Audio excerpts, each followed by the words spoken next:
Assalamualaikum warahmatullahi wabarakatuh. Saya Alfitriana, kelas 12 semester 1. Nah, video kali ini saya akan menjelaskan tentang laporan keuangan pada sistem akuntansi. Sebelum kita masuk ke dalam pembahasan, kita harus mengetahui dulu jenis-jenis dan rumus laporan keuangan.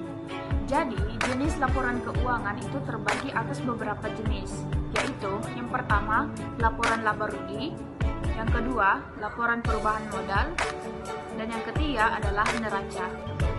Nah, masing-masing jenis laporan keuangan tersebut itu memiliki rumusnya masing-masing. Yang pertama, laporan laba rugi itu rumusnya yaitu laba atau rugi sama dengan total pendapatan sama dengan total beban. Dengan catatan, jika hasilnya positif, maka perusahaan mengalami laba atau keuntungan. Maka sebaliknya, jika hasilnya negatif, maka perusahaan itu akan mengalami kerugian. Yang kedua yaitu laporan perubahan modal. Jadi, laporan perubahan modal ini mengalami dua perubahan, yaitu jika perusahaan mengalami laba, maka rumusnya sama dengan modal akhir sama dengan modal awal ditambah laba dikurang price. Lalu, jika perusahaan itu mengalami kerugian, maka rumusnya adalah modal akhir sama dengan modal awal dikurang rugi dikurang price. Yang ketiga adalah neraca. Jadi, rumus dari neraca yaitu aktiva sama dengan pasiva, di mana aktiva ini adalah harta atau aset kita dan pasiva adalah utang. Nah, jadi setelah kita mengetahui jenis dan rumus masing-masing laporan keuangan, maka kita lanjut akan membuat laporan keuangan tersebut. Tapi sebelum membuat laporan keuangan, kita harus menyusun dulu daftar persamaan dasar akuntansinya terlebih dahulu, agar kita tahu hal-hal apa yang harus ditentukan. Nah, berikut ini adalah daftar persamaan dasar akuntansi dari perusahaan jasa angkut Muhlis Express. Setelah daftar persamaan akuntansi itu disusun, maka selanjutnya dapat kita buatkan laporan keuangan yang meliputi laporan laba rugi, laporan perubahan modal, dan neraca. Pertama yang kita buatkan yaitu laporan laba rugi. Nah, kita tulis judulnya yaitu Jasa Angkut Muhlis Express, laporan laba rugi periode April 2013. Setelah kita ketahui tadi rumus dari laporan laba rugi yaitu laba atau rugi sama dengan total pendapatan dikurang dengan total beban. Lalu ditentukan nilai masing-masing dari pendapatan dan juga beban tersebut dari perusahaan jasa angkut Muhlis Express. Kita tulis pendapatan. Nah, jadi nilai pendapatan dari perusahaan jasa angkut Muhlis Express ini sebesar 1 juta dan 1.500.000 rupiah. Lalu kita jumlahkan antara 1 juta dengan 1.500.000, maka totalnya adalah 2.500.000. Lalu kita ketahui beban.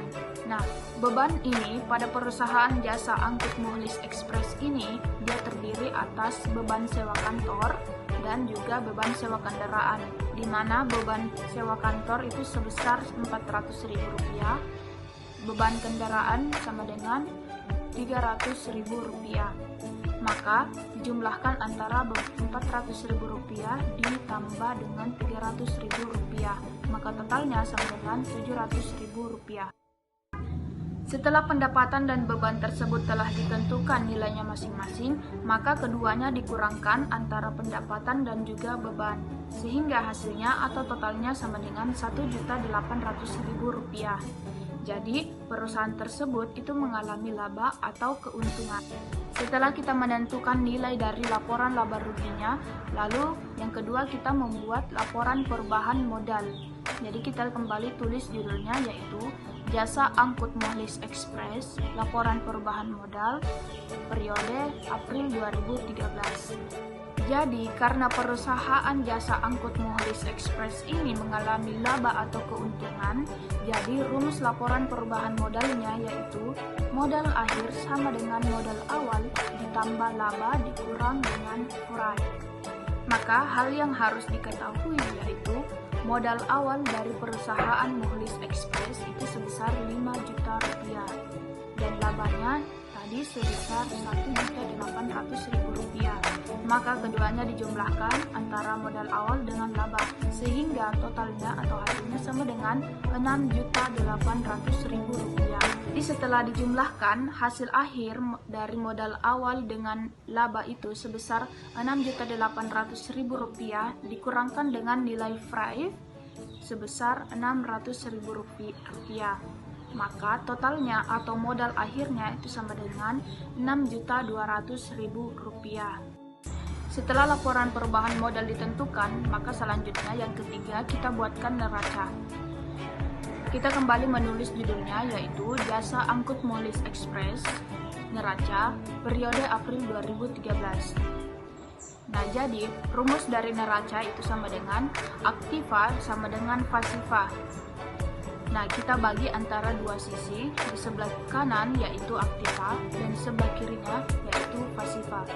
Aktiva ini terdiri atas kas, perlengkapan, dan juga peralatan, di mana kasnya itu sebesar Rp5.370.000, perlengkapannya sebesar Rp80.000, dan peralatannya yaitu Rp1.200.000.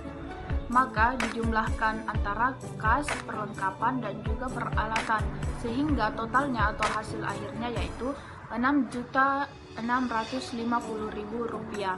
Sedangkan pasifanya itu terdiri atas utang dan juga modal, di mana utang perusahaan sama dengan Rp450.000 dan modalnya sebesar Rp6.200.000. Maka dijumlahkan antara utang dan juga modal, sehingga hasilnya sama, yaitu Rp6.650.000. Jadi keduanya sama nilainya antara aktiva dan juga pasiva.